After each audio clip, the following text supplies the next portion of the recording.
यवतमाळ येथे भावे मंगल कार्यालयात यवतमाळ येथे नंदनगवळी समाजाच्या वतीने इयत्ता 10वी-12वीच्या विद्यार्थ्यांना मान्यवरांच्या हस्ते प्रमाणपत्र आणि गौरवचिन्ह देऊन सत्कार करण्यात आला।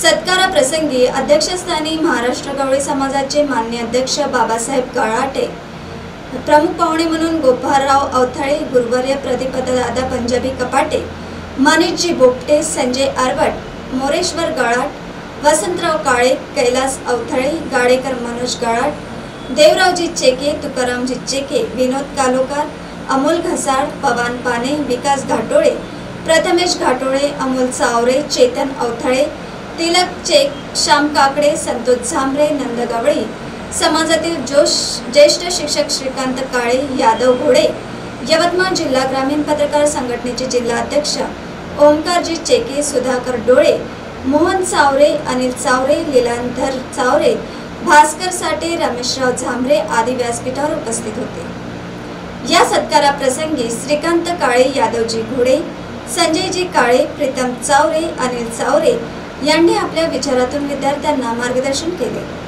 या कार्यक्रमाचे सूत्रसंचालन कुमारी विद्या अवथळे यांनी केले असून प्रास्ताविक सुरत चावरे आणि आभार प्रदर्शन शामभाऊ काकडे यांनी केले आहे। या कार्यक्रमाला यवतमाळ जिल्ह्यातील गवळी समाजातील विद्यार्थी व पालक, माता भगिनी मोठ्या संख्येने उपस्थित होते।